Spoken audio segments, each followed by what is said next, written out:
Hello viewers, मैं हूं कमर चीमा। और व्यूअर्स, आज हम बात करना चाह रहे हैं कि जनाब 3 साल हो गए हैं और इमरान खान साहब डिलीवर क्यों नहीं कर पा रहे। इकोनॉमी जो है वो उसकी जो सरकारी अदादो शुमार है वो तो 4% से ऊपर ले गए हैं, लेकिन अवाम की हालत बड़ी खराब है। अगर फॉरेन पॉलिसी पे देखा जाए तो कश्मीर पे कुछ नहीं हुआ। आज 2 साल हो गए, हमें पता चल रहा है कि जी कश्मीर पे वही स्टांस है जो मोदी साहब का, और हम ही कश्मीर के ऊपर, इंडिया के ऊपर बोलते हैं। इंडिया वाले तो कोई बात भी नहीं करते पाकिस्तान के बारे में। ना कभी इंडियन फॉरेन मिनिस्टर से कुछ सुना है, ना कभी इंडियन प्राइम मिनिस्टर ने कभी नाम भी नहीं लिया पाकिस्तान का। और इमरान खान ने डोमेस्टिक पोलराइजेशन तो बहुत ज्यादा कर दी है। कोई एक सियासतदान दूसरे सियासतदान के साथ बैठने को तैयार नहीं है।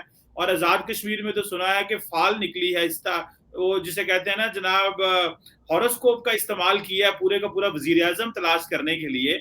इस सारे टॉपिक पे बात करने के लिए मैंने सोचा कि इमरान खान क्यों डिलीवर नहीं कर पा रहे, इस पे बात करने के लिए मैंने सोचा साजिद तारड़ साहब से जो है वो बेहतर कोई शख्स नहीं हो सकता।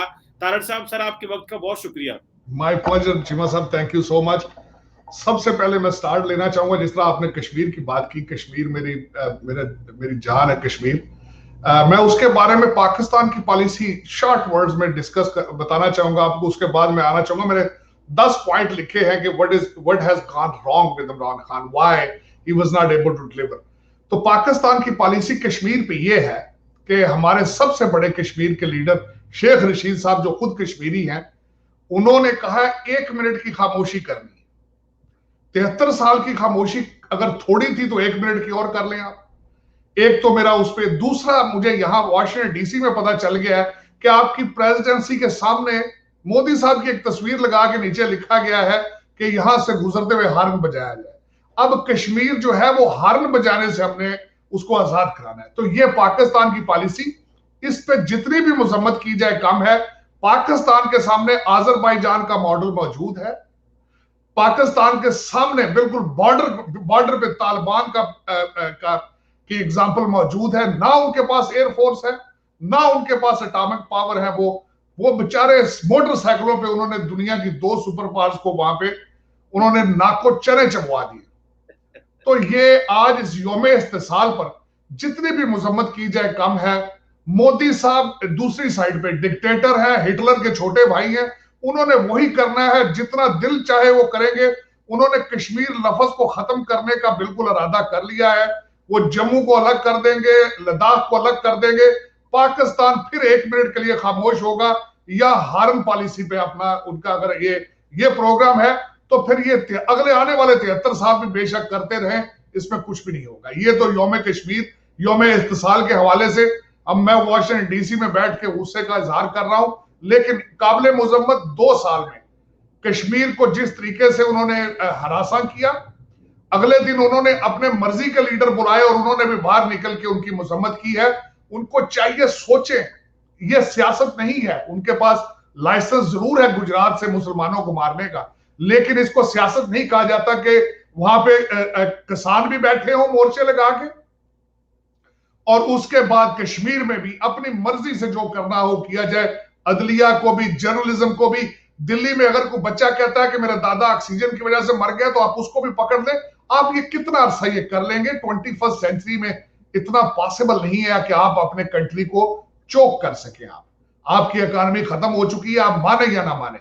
आपने सिर्फ अडानी वडानी वहां पे सिर्फ कर रखा है, अपने मर्जी की अदलिया। आप कितना अरसा लोगों को हास्टेज करेंगे? लोग इस तरह गवर्नमेंट नहीं चलती। आप मुंह के बल गिरेंगे। मैंने बहुत अरसा पहले मोदी साहब का एजेंडा, उनका कॉन्सेप्ट के हिंदुस्तान फॉर हिंदूज ओनली जब सुना था मैंने, तो मैंने कह दिया था कि ये is not only good for the world, India के खिलाफ। मैं इंडिया में, मेरे बड़े ट्रिप है। इंडिया की सबसे बड़ी खूबसूरती डाइवर्सिटी थी, सेकुलरिज्म था वहां पे। 25 करोड़ मुसलमानों को अगर आप भेज सकते हैं पाकिस्तान, तो बिस्मिल्लाह करें, आप भेजें उनको। We are open. आप, मुझे पता है आपको वो बर्दाश्त नहीं हो रहे, लेकिन आप, दिस इज रियलिटी। 25 करोड़ लोग इस रियलिटी है। इसको देखना पड़ेगा आपको कि ये 25 करोड़ लोग जो है ये हिस्सा है। सिख भी आपका हिस्सा है, तामिल भी आपका हिस्सा है। आपको एक्सेप्ट करनी पड़ेगी ये रियलिटीज। आप अपने आप को सक्लूड नहीं कर सकेंगे। आज मेरे कुछ दोस्त भाई पाकिस्तान, इंडिया में मेरे हिंदू भाई जो है वो ये सोचते हैं कि अगर मजहब के नाम पे पाकिस्तान बन गया तो हिंदुस्तान को भी मजहब के नाम पे बना लेंगे, लेकिन जियोग्राफिक आपको अलाउ नहीं करता, आपकी डेमोग्राफिक, आपकी पॉपुलेशन आपको अलाउ नहीं करती। वरना वो कहते हैं सत बिस्मिल्लाह ट्राई करो तुसी। कई और ममालिक ऐसे हैं जो हिंदू है, नेपाल है, बर्मा है, सारा कुछ है, आप भी ट्राई करके देख लें। लेकिन ये कि आप पहले बंदोबस्त करें कि आप 25 करोड़ मुसलमानों को कैंपों में डालेंगे या पाकिस्तान की तरफ पुश करेंगे। आप पुश करने की आप बड़ी कोशिश कर रहे हैं। हर रोज जब भी वहां कोई मुसलमान होता है उसको कहा जाता है कि पाकिस्तान भेजा जाए, बल्कि यहां तक आप हमारे सिख भाइयों को भी पाकिस्तान, मैंने एक दफा आपको चीमा साहब ये नहीं याद कराया क्योंकि मेरे बड़े दोस्त हैं सिख, उनको कहा जाता है कि कच कड़ा कृपान भेजो इन्होंने पाकिस्तान। आप उनको भी कहते हैं पाकिस्तान जाए, पाकिस्तान से आए हैं, लेकिन इस तरह हर इंसान को मुल्क से निकालने से आप एक पीसफुल हिंदुस्तान नहीं बना सकेंगे। ये एक कश्मीर के हवाले से। अब उसमें मैं सबसे पहले तो इमरान खान साहब के बारे में बोलना चाहूंगा। मेरा सबसे पहले तो डिस्क्लेमर है इस पे चीमा साहब कि मेरी पाकिस्तान किसी पॉलिटिकल पार्टी के साथ एफिलिएशन नहीं है। मेरी बिल्कुल वहां पे ना कोई फ्यूचर प्लान है किसी किस्म का। मेरी मादरे मिल्लत है, उस पे जो जुल्म हो रहा है उस पे सिर्फ मैं ये अपना हक रखता हूं कि मैं उसको अच्छे को अच्छा कहूं और क्रिटिसाइज करूं। तो ये मेरा डिस्क्लेमर है। प्लीज मेरा ये इसको कोई मेरे जो जितने पीटीआई के दोस्त हैं प्लीज इनको डोंट टेक इट पर्सनल। तो मैं सबसे पहले ये शुरू करना चाहूंगा कि यहाँ पे एक इंग्लिश जरीदे ने इमरान खान साहब के बारे में एक सेंटेंस में लिखा था और मैं समझता हूं कि वो काफी हद तक ठीक था। वो ये था, उन्होंने कहा कि ही केम, ही सा, ही चेंज्ड हिज माइंड। तो उसमें सबसे पहला पॉइंट जो मैं बताना चाहूंगा इसी हवाले से है कि गवर्नेंस का तजर्बा। खान साहब के पास केपीके में आप सिर्फ एक सूबे की गवर्नमेंट थी, लेकिन उनको 4 सूबों को गवर्न करने का और एस्टेब्लिशमेंट का तजर्बा नहीं था। सबसे पहले बड़ी वजह है। बाकी कई चीज मेरे जो उसमें सपोर्टिंग जो पॉइंट होंगे they are related to the governance. Governance में खान साहब डिलीवर नहीं कर पाए। दूसरी सबसे बड़ी बात थी एस्टेब्लिशमेंट की ग्रुपिंग। एस्टेब्लिशमेंट देखें जिस तरह की भी है, 2 ग्रुपों में वो डिवाइडेड थी, नून लीग में और पीपल्स पार्टी में। हर पार्टी ने अपने अपने सीएसएस अफसरों का ग्रुप एक रखा हुआ था। दूसरों को ओएसडी कर दिया जाता था, दूसरों को खुडे लाइन लगा दिया जाता था, फिर वो अपने आते थे, वो करप्शन में इन्वॉल्व होते थे। यहां पे मैं ये जरूर कहूंगा कि आज तक सियासतदान करप्शन नहीं कर सकता जब तक सरकारी बाबू उसके साथ ना हो।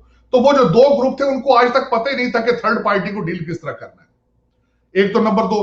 तीसरी उसकी बात यह थी कि कौम की सियासी नशोनुमाई नहीं हुई।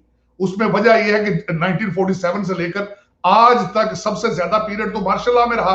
उसके बाद जो टूटे फूटे इलेक्शन थे वो भी कभी आपने बल्दियाती तौर पे उस पर तजर्बा किया, कभी आपने नॉन पॉलिटिकल बेसिस पे आपने तजर्बा किया, कभी आपने जाली किस्म के रेफरेंडम कराए। तो आपके कौम की सियासी नशोनुमाई नहीं हो सकी। उनको उनके ऊपर उनको कहते हैं ना कि मर्दे नादा पे कलामे नरमो नाज़िक, वो चीज असल में हमारी एजुकेशन का हिस्सा नहीं रही। मेरा एक तीसरा पॉइंट ये था। उसमें मेरा चौथा पॉइंट ये था कि जो खान साहब के साथ 2 पार्टियां उनकी अपोनेंट थी, उनके पास करप्शन का पैसा ही इतना ज्यादा है कि उनको काउंटर करना बहुत मुश्किल है किसी फील्ड में भी। वो जहां जाते हैं, वो जिस तरह जरदारी साहब कहते हैं ना, एक जरदारी सब पे भारी।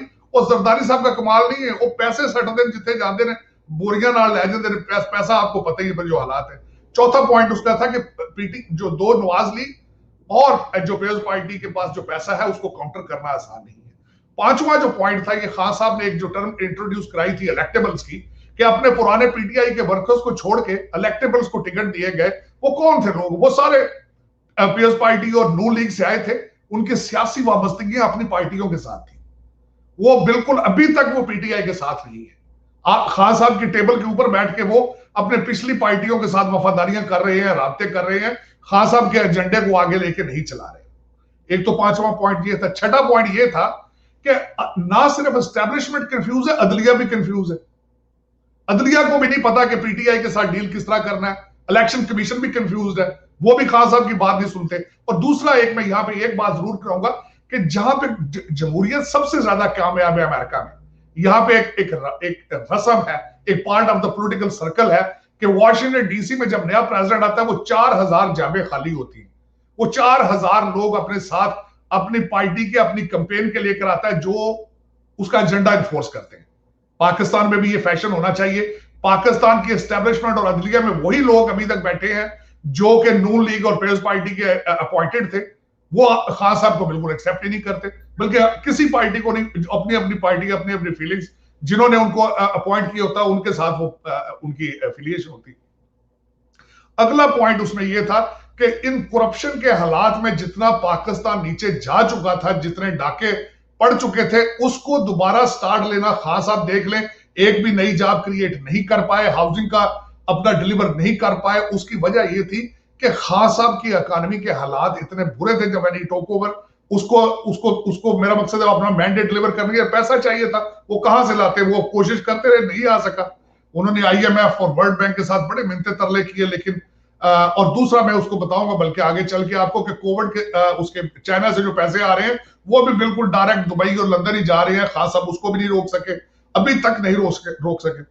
उसमें 8वां पॉइंट ये था कि कोविड एक बदनसीबी पूरी दुनिया की, उसमें खास साहब ही नहीं है, पूरी दुनिया के लिए एक पैंडेमिक है, उसके असरात हैं अभी तक, उसके असरात अभी पूरी दुनिया एक फेक किस्म की एक बबल इकॉनमी पूरी दुनिया में चल रही है, अभी उसके इंपैक्ट आए नहीं है, बल्कि आएंगे, मजीद आने वाले दिन सख्त होंगे। उसके बाद यह कि महंगाई का शोर होता है। महंगाई के पीछे आपको पता है जब भी होता है वो एक IMF की डील्स और दूसरे ममालिक की डील्स, और खासकर अगले दिन मैंने जिस तरह आपके डॉन ने, बल्कि एक बहुत बड़ा अखबार है जिन्होंने ये सुर्खी लगाई कि इन्होंने बहुत महंगी जो है वो गैस खरीद ली है। मैं उसकी डिटेल जब बैठ के देखा तो दरअसल वो महंगी गैस नहीं, वो सिस्टम का हिस्सा है, बल्कि उसमें मैं ये समझूंगा, मैं जो पॉइंट बताना चाह रहा था कि खास साहब की PTI की जो मीडिया कैंपेन है वो भी इतनी सक्सेसफुल नहीं है कि वो लोगों को बता ही नहीं सकते कि वो गैस जो है वो किसके साथ रिलेटेड है, क्यों महंगी होती है और हमने महंगी क्यों ली है, वो तवज्जो ही नहीं उस साइड पे।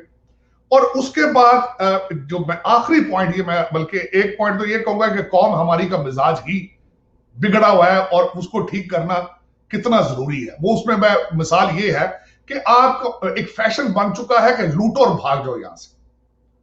अभी भी देखें आप, जो मैं समझता हूं कि पाकिस्तान की एक बदनसीबी है कि आपका कोई भी CSS अफसर जो होता है वो उसने अपनी जॉब में एक दफा बाहर पढ़ने के लिए गवर्नमेंट के खर्चे पे आना होता है। कहां जाते हैं वो? इंग्लैंड और अमेरिका जाते हैं। उनकी तरबियत में शामिल है कि किस तरीके से गुलामाना सोच से निकलना नहीं है। आपके आर्मी के अफसर किधर जाते हैं?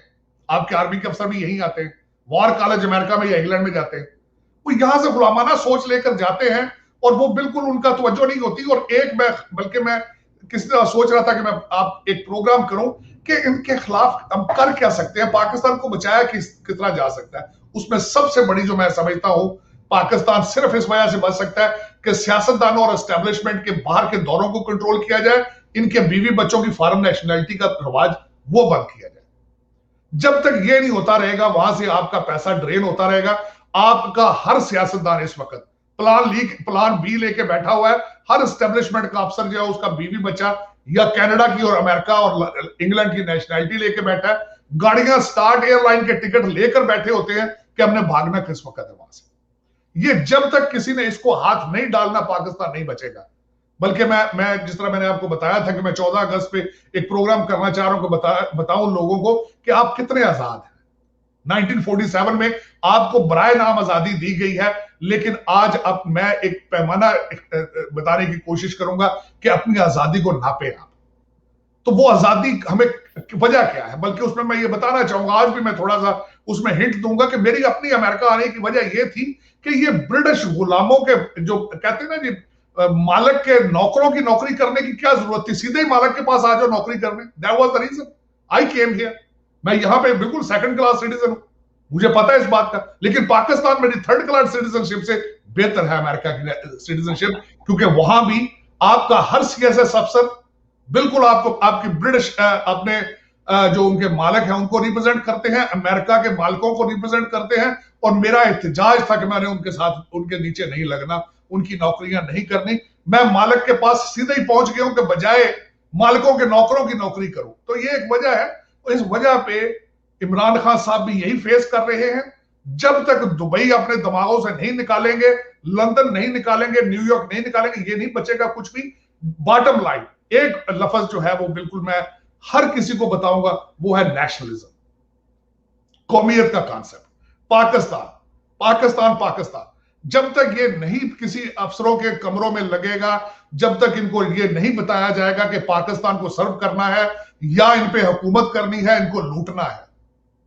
50,000 80,000 एक सीएसएस अफसर की तनख्वाह है, उसमें किस तरह वो गुजारा करेगा, किस तरह करेगा? आपने कॉन्सेप्ट आपने एक सिस्टम ऐसा क्रिएट कर दिया। और मैं आखिरी पॉइंट बल्कि ये बताना चाहूंगा, इमरान खान खुद एक ईमानदार आदमी है, खुद एक मुहिब्बे वतन है, लेकिन क्या वो काफी है?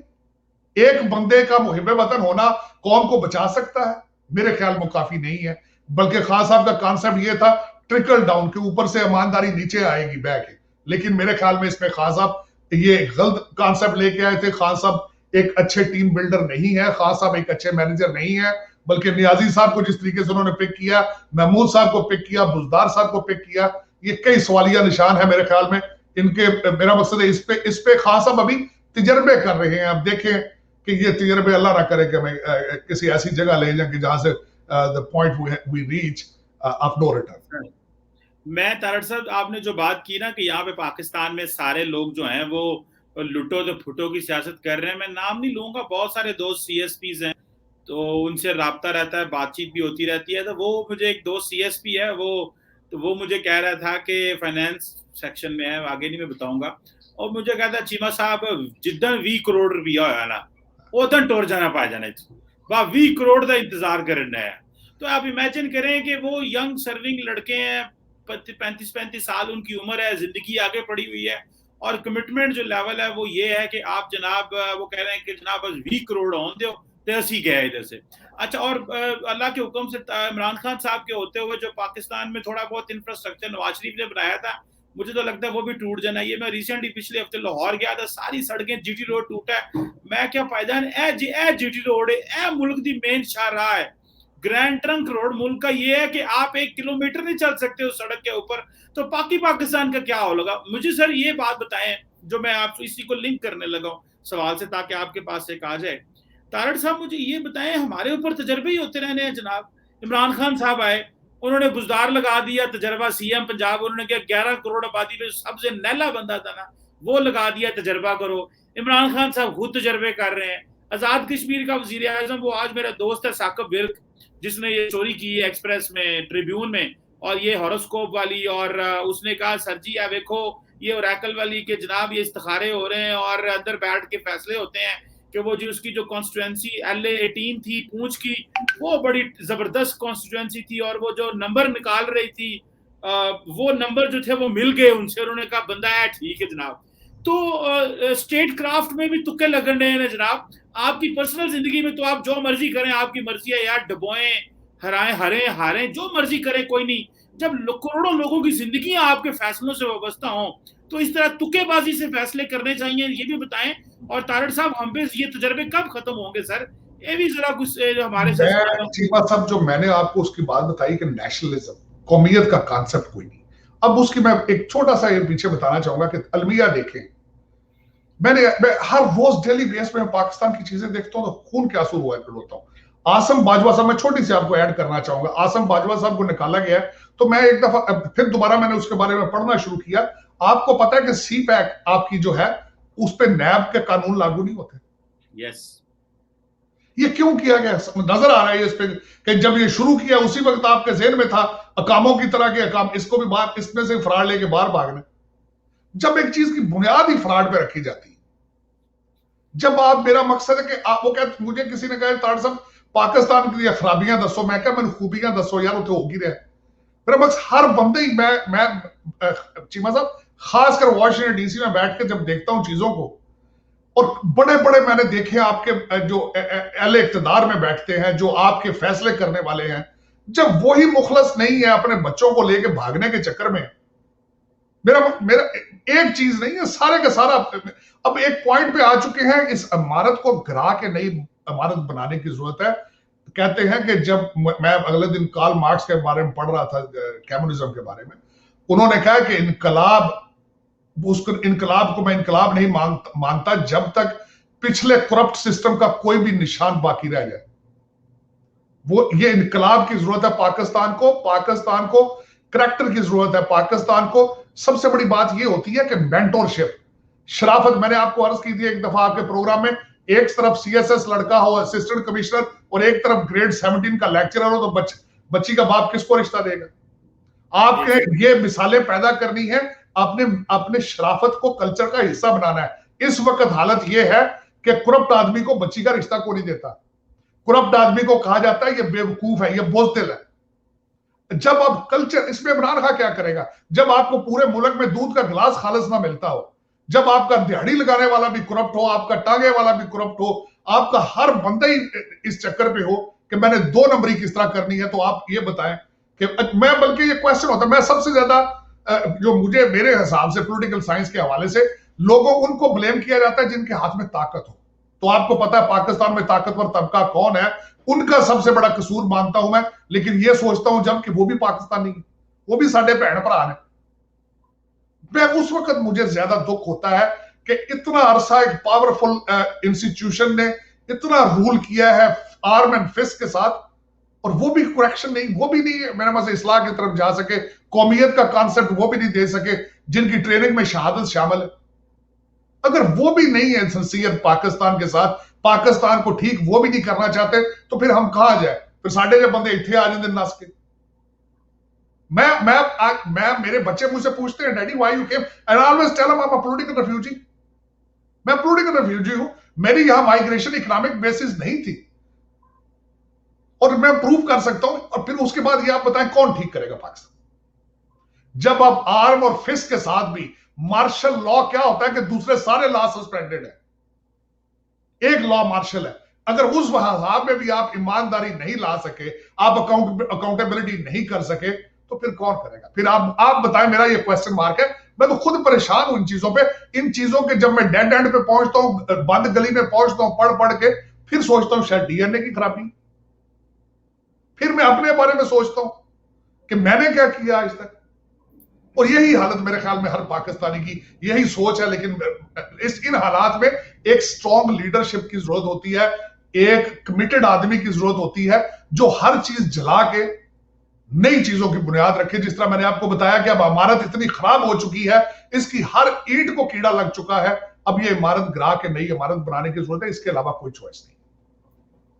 सर वो तो देखे ना, इमरान खान साहब तो समझ रहे थे कि मैं टॉप से बैठूंगा, और जो आप ट्रिकल डाउन की बातें कर रहे हैं वो भी यही कह के आए थे, और उनको तो कुछ भी नहीं हुआ। सारे वो तो नवाज शरीफ साहब और बाकी लोग तो ये कह रहे हैं भाई अच्छा हुआ इसको डिलीवर करने दो, ताकि लोगों को पता चल जाए ये क्या चीज थी। ये लोगों के दिमाग में ये जो तीसरी ताकत का कॉन्सेप्ट था वो भी खत्म हो गया। मैं तारड़ साहब, मेरा एक आइडिया या फलसफा ये है कि मैं कहता हूँ दूसरों को ब्लेम करने की बजाय अपनी गलत फहमियां देखनी चाहिए। सारा टाइम उसी के सानो हमें उसने हरा दिया, हमें उसने नाकाम कर दिया, ये तो बड़ा इजी है कहना, लेकिन one have to look within. ओकिन पंजाबी कहते हैं अपनी मर्जी तले डांग फेरो। ये क्या बात हुई जनाब, आप दूसरों को कह जी हमें उसने।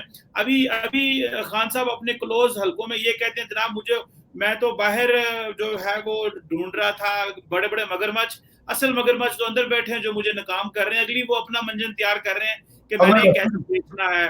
खान साहब अगली कैंपेन शुरू कर रहे हैं। खान साहब की मुझे बड़ा अफसोस होता है कई दफा। सबसे पहले तो मैं आपको यह भी बताना चाहूंगा, हजरत अली का कॉल था कि आप अगर दुनिया को तब्दील करना चाहते हो तो अपने आप को तब्दील करो, दुनिया ऑटोमेटिकली तब्दील हो जाएगी। एक तो ये बिल्कुल आपकी 100% बात ठीक है।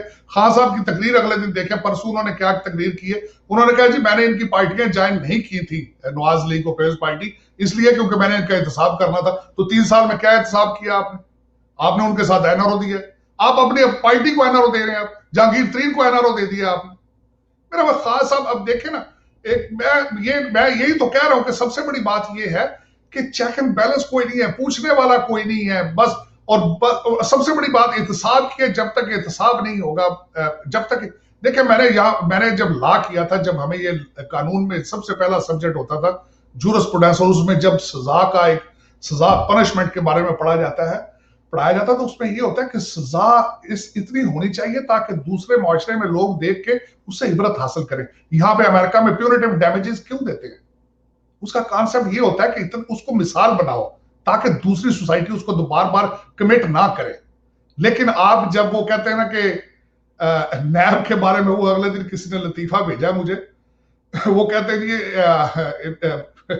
मैं अब क्या बताऊं, गंदी मिसाल है, लेकिन ये कि अकाउंटेबिलिटी के हालात खराब है, आपकी जुडिशरी के हालात देखिए आप। आज की आपकी खबर यह है कि 3 जज जो रिटायर हो रहे हैं, सुप्रीम कोर्ट बार काउंसिल उनको डिनर नहीं दे रही क्योंकि वो 5वें नंबर से कराची में बंदा अपॉइंट कर दिया गया। ये तो आपके हायर अदलिया, हायर इंस्टीट्यूशन जिसने जो इंसाफ फराम करना है।